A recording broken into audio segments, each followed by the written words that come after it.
We just wanted to wish you a very, very Merry Christmas, Happy Holidays, however you celebrate, season's greetings from us. Happy Festivus, too.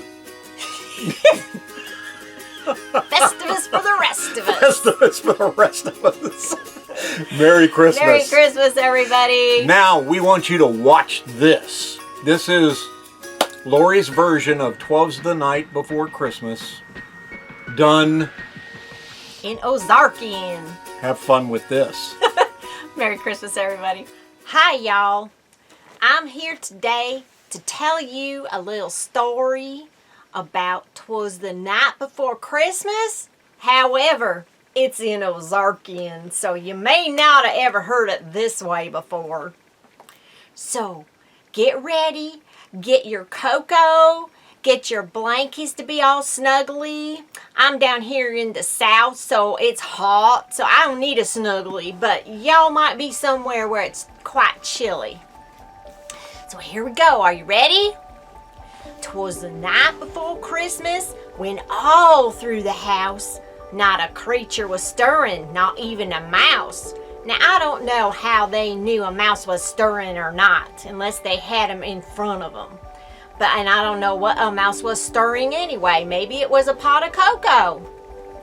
Well, the stockings, they were hung by the chimney with care in hopes to St. Nicholas, that Santa Claus guy, that he would soon be there.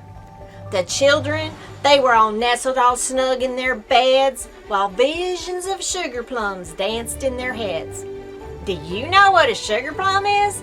I doubt that those kids knew what a sugar plum was either. This is just what some guy wrote.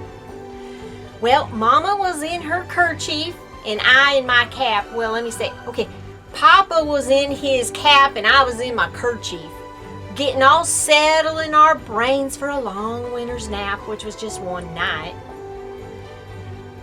When out on the lawn there arose such a clatter, a big noise, just all this noise going on.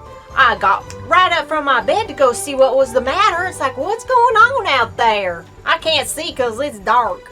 Anyway, away to that window I flew like a flash, tore open those curtains, and threw up the sash.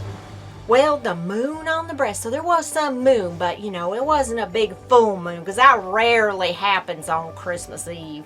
Anyway, it was on the new fallen snow and it almost looked like midday to the objects below.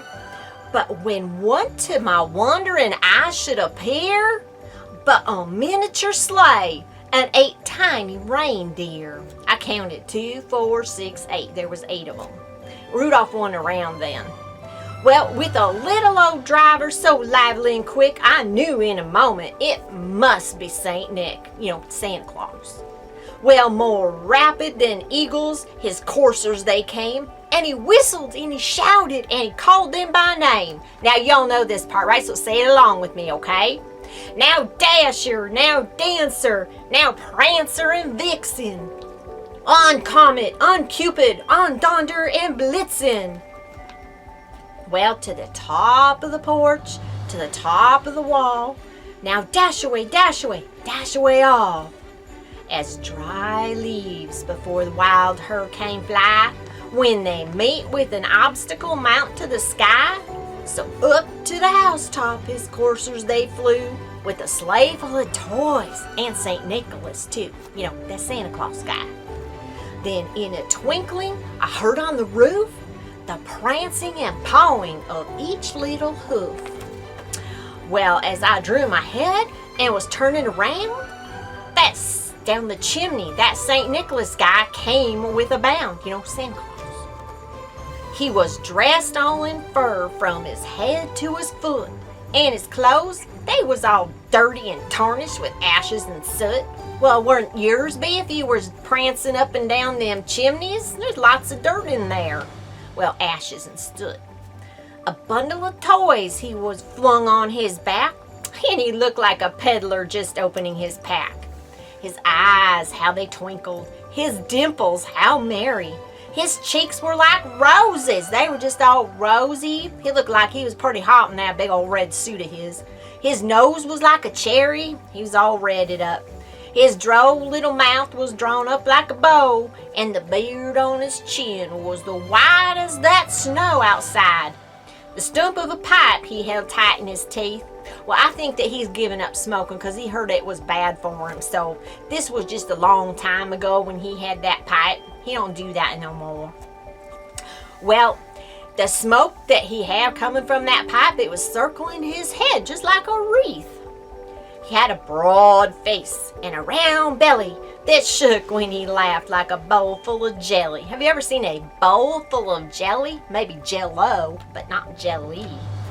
Anyway, he was chunky and plump, a right jolly old elf, and I laughed when I saw him in spite of myself.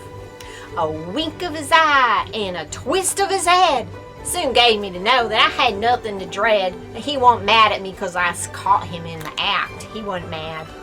The only children he gets mad at. He wants them being sound asleep. Well, he spoke not a word, but went straight to his work. He filled all the stockings, and he turned with a jerk, and laying a finger aside of his nose, and giving a nod, up the chimney he rose. He sprung to his sleigh, and to his team gave a whistle, and away they all flew like the down of a thistle. You ever do that? You ever get one of them thistles and they got all those little white spiky things and you just go, you make a wish, you go, and then they all spread and you got thistles all over the place? Yeah, don't do that. Anyway, they all flew like that down of a thistle. But I heard him exclaim as he drove out of sight, "Happy Christmas to all, and to all a good night." Now y'all be good, and you be ready for Santa Claus or Saint Nick as in this story. Well, you better be sleeping when he comes, okay? Because he might not just give you a smile and a nod. He'd say, you get to sleep. Anyway, everybody, you have a very, very Merry Christmas from those of us in Ozarkian land.